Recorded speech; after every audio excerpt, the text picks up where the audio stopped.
आप सभी को नमस्ते, प्रणाम, राधे राधे। तो बताइए कैसे हैं आप लोग। आई होप सब अच्छे होंगे, भले चंगे होंगे एंड जहाँ भी होंगे अपना और अपनों का बहुत ही अच्छे से ख्याल रखे होंगे। तो अपना भी ख्याल रखिए, साथ में रखिए अपनों का भी, और जहाँ भी रहिए बिल्कुल मस्त रहिए, खुश रहिए, आराम से बैठ के बात करने के लिए।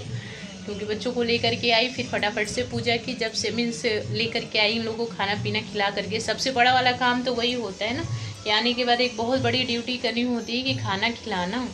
कि स्कूल में पता नहीं कैसे खा लेते हैं, समझ में नहीं आता। घर पे आने के बाद तो बस वही नखरे स्टार्ट हो जाते हैं, क्या है खाने में। और कुछ भी बोलो तो मीन्स बड़े वाले को तो ठीक है, उसको तो अब समझ गया वो सारी चीज़ें, वो खा पी लेता है। छोटे वाले को आज तक समझ ही नहीं आता मुझे आखिर में चाहिए क्या। कुछ भी बोल दूँ तो यही है क्या, मैंने कमी निकल ही जानी है कि ये बोल ही देना कि यही है क्या, तो क्या चाहिए यही पता नहीं चलता है। तो डेली का वही काम है, अब तो हैबिट हो चुकी है कि कुछ भी बोलो तो वही सुनना है कि यही है क्या, तो मैं भी बोल देती हूँ हाँ यही है और खाना भी है। और यहाँ पे पूछताछ चल रही है, तो पूछताछ जो है, एग्ज़ाम्स थे ना अभी बच्चों के, अभी तो खैर कंप्लीट हो गए। क्रिसमस की छुट्टी से पहले ही यहाँ पे सारे एग्ज़ाम कंप्लीट हो जाते हैं। मार्क्स का भी नहीं पता चला, मार्क्स जो है अब छुट्टी कंप्लीट होगी, 8-10 दिन की छुट्टी पड़ी है। उसके बाद फिर पेरेंट्स टीचर मीटिंग होगा एंड उसमें ही पता चलेगा क्या मार्क्स आया कैसा है। तो ये बेटा जी का क्वेश्चन पेपर लेकर के आते हैं जो डेली, वही सुनना हमारा काम है ना, एक बार देखना कि हाँ बच्चे ने कैसा किया। वैसे तो पूछ लेती हूँ कि कैसा हुआ, और बच्चों के एक्सप्रेशन से पता चल जाता है कि हाँ एग्ज़ाम कैसा हुआ है, लेकिन फिर भी एक बार क्वेश्चन पेपर सुन लेते हैं तो क्लियर हो जाता है कि हाँ अच्छा किया होगा, तसल्ली मिल जाती है। और ये देखिए मेरे फूल, तो ये मेरे 2 अनमोल रतन हैं। क्योंकि अनमोल रतन इसलिए कि बहुत सारी तूफ़ानों से बच बच के निकले ये मेरे पौधे। तो खैर हालत तो ख़राब हो गई थी, बट फिर भी बहुत ही अच्छे से इनको संभाला गया, बहुत सारी चीज़ें डाल करके, और धूप में गमलों को उठा उठा करके धूप की तरफ रखे हम लोग। तो अभी खैर ठीक हो गए, मेरे प्लांट सही हो गए।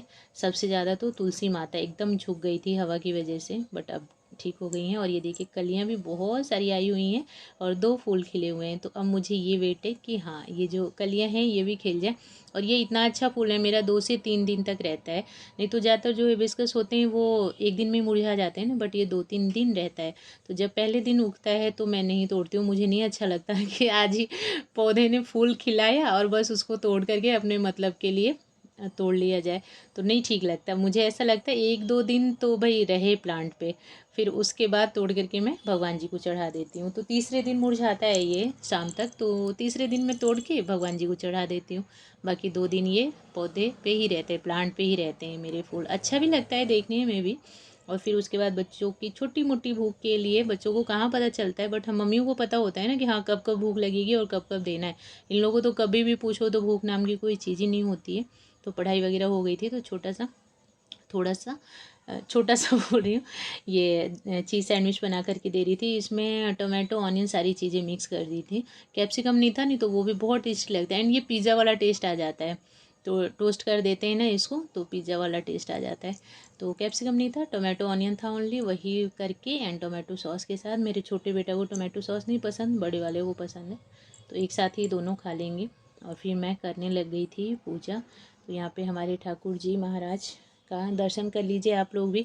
ये चीज़ भी मेरे डेली रूटीन में आती है, इसलिए मैं ज़रूर दिखाती हूँ। एंड ये जो होता है ना, एक बहुत ही अहम हिस्सा होता है मेरे पूरे दिन का। सारी चीज़ें एक तरफ, और ये वाला जो अपने ठाकुर जी को जितना भी टाइम देती हूँ ना, मैं बहुत कम टाइम होता है, बहुत मीन्स बहुत कम टाइम दे पाती हूँ प्रभु जी को, लेकिन एक मेरे लिए बहुत ही अच्छा सा पार्ट होता है मेरे पूरे दिन का। और फिर मेरी टेस्टी टेस्टी सी कॉफ़ी, यही है मेरा बूस्टर, और एकदम अच्छा सा मज़ेदार सा झाग वाली मेरी कॉफ़ी, और मैं पी कर के एकदम एनर्जी फुल हो जाती हूँ इससे। तो पहले पी लेते हैं, फिर उसके बाद डिनर रेडी करेंगे जब बूस्ट हो जाए। हम लोग चाय और कॉफ़ी के जो लोग शौकीन होते हैं ना, उनको ही इन चीज़ों का पता होता है, उनको ही पता होता है कि ये चीज़ हमें क्या देती है। और जिनको नहीं चाहिए होता है वो तो भाई नुकसान वाली चीज़ में ले ही जाते हैं कि नहीं ये नुकसान देती है, बट हमें पता होता है ये हमारे लिए कितनी फ़ायदेमंद है। नुकसान देती है बट हमें क्या फ़ायदा है ना इससे, वो सिर्फ हम ही फील कर सकते हैं कि हमें पीने के बाद क्या होता है, कैसी कैसी चीज़ें, कैसे कैसे बदलाव होते हैं हमारे लिए।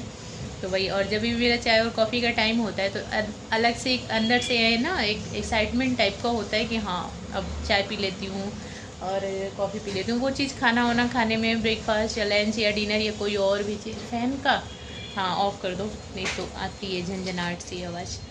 वो चीज़, वो आनंद नहीं मिलता जो इसमें मिलता है। तो पहले पी लेते हैं कॉफ़ी, और गिलास में पीना आप लोग को पता ही है, मुझे गिलास में पीना अब अच्छा लगता है। और फिर यहाँ पे फ़िल करने लगी थी शुगर, तो चीनी ख़त्म हो गया था बॉक्स में, इस टाइम ये फ़िल कर दूँगी। तो सुबह सुबह की जल्दी में ये काम नहीं करना पड़ता है। और मेरी हैबिट है बड़े बड़े बॉक्स में अलग रखना, छोटे बॉक्स में डेली यूज़ के लिए छोटे बॉक्स में निकाल करके रखती हूँ। एक साथ ही बड़े बॉक्स में हाथ नहीं लगाती, वो चीज़ मुझे नहीं अच्छी लगती है। ऐसा लगता है कि ऐसे बड़े बॉक्स में रहता है अलग से, तो वो साफ़ सुथरा रहता है। कभी भगवान जी के भोग के लिए भी कुछ बनाना है तो आराम से बन जाता है। तो इसके लिए फिर रेडी करने लगी थी डिनर। तो आज डिनर में रोटी सब्जी है, एकदम सिंपल सा खाना। और सबसे पहले मैं अपने बच्चों को खिलाती हूँ क्योंकि भाई बहुत ज़्यादा, बहुत ही बड़ी वाली ड्यूटी होती है ये। तो बनाने के बाद तुरंत ऐसा लगता है कि पहले बच्चा पार्टी खा लेते हैं ना जल्दी से, तो फिर हमारा आधा काम कंप्लीट हो जाता है, एक बहुत बड़ी सी तसल्ली मिल जाती है। तो बस वीडियो में इतना ही है। देखने के लिए थैंक यू सो मच।